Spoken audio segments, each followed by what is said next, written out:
ان محترمہ کی ویڈیو دیکھیے، انہوں نے عید میلاد النبی پر کیا بیسٹ ریفرنس کے ساتھ دلیل دی ہے، ذرا آپ دیکھیں ان کو۔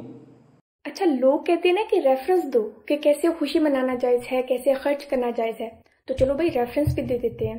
11واں پارہ سورہ یونس آیت نمبر 58، ترجمہ: تم فرماؤ اللہ ہی کے فضل اور اسی کی رحمت، اور اسی پر چاہیے کہ خرچ کرے، وہ ان کے سب دھن دولت سے بہتر ہے۔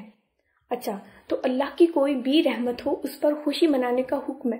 جیسا کہ آپ نے ویڈیو میں دیکھا کہ ان محترمہ نے عید میلاد النبی کی دلیل دیتے ہوئے سورہ یونس آیت نمبر 58 کا حوالہ دیا اور کہا کہ اللہ رب العالمین 58 میں کہہ رہا ہے کہ اللہ کے فضل اور رحمت پر خوش ہونا چاہیے، خوشی منانی چاہیے۔ اچھا محترمہ، آپ نے جو دلیل دی ہے چلیے ٹھیک ہے، مان لیتے ہیں اللہ رب العالمین نے کہا رحمت پر خوشی منانی چاہیے، لیکن اللہ نے اس آیت میں کس رحمت کا ذکر کیا ہے؟ آپ نے اس چیز کے بارے میں پتہ کیا؟ شاید اگر آپ پتہ کیے ہوتے، اگر آپ جاننے کی کوشش کیے ہوتے تو لوگوں کو اس انداز میں گمراہ نہیں کرتی، نہ خود گمراہ ہوتی۔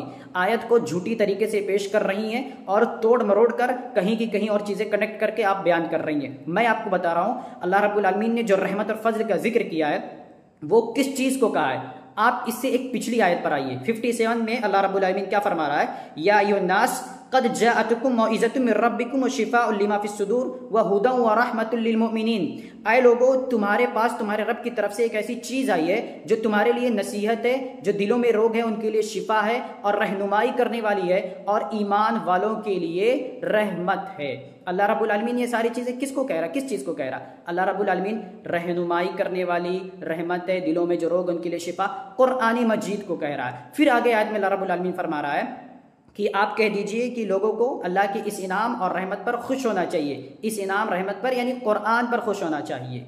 اور اللہ رب العالمین نے جو خوشی منانے کے لیے کہا، اس انداز میں خوشی منانے کے لیے نہیں کہا ہے کہ جس طرح تم عید میلاد النبی پر ریلیاں نکالتے ہو، جھنڈیاں لگاتے ہو اور یہ ساری چیزیں خرافاتیں کر رہے ہو۔ اس انداز میں اللہ رب العالمین نے خوشی منانے کے لیے نہیں کہا ہے۔ لوگوں کو گمراہ کرنا چھوڑ دو، قرآن کی آیت کے ساتھ مذاق کرنا چھوڑ دو۔ جس انداز میں تم قرآن کی آیت کو توڑ کر مروڑ کر جھوٹے انداز میں جھوٹے طریقے سے بیان کر رہے ہو اور اپنی ان خرافات کی چیزوں پر دلیلیں پیش کر رہے ہو، کہاں کی چیزیں کہاں پر لا کے پیش کر رہے ہو، لوگوں کو گمراہ کرنا چھوڑ دو، خود گمراہ ہونا چھوڑ دو۔ یعنی صاف قرآن کی آیت کہہ رہی ہے کہ قرآن مجید کا ذکر ہے۔ اللہ رب العالمین نے 57-58 میں کہا ہے کہ قرآن کے بارے میں تذکرہ ذکر کرتے ہوئے کہا کہ یہ رہنمائی ہے، دلوں کے لیے روگ کے لیے شفا ہے، ایمان والوں کے لیے رحمت ہے، رہنمائی تمہارے لیے کرے گی۔ یہ ساری چیزیں اللہ رب العالمین نے قرآن کو کہا ہے، ٹھیک ہے، عید میلاد النبی کو نہیں کہا ہے۔ شاید آپ اس بات کو سمجھ گئے ہوں گے۔ اللہ رب العالمین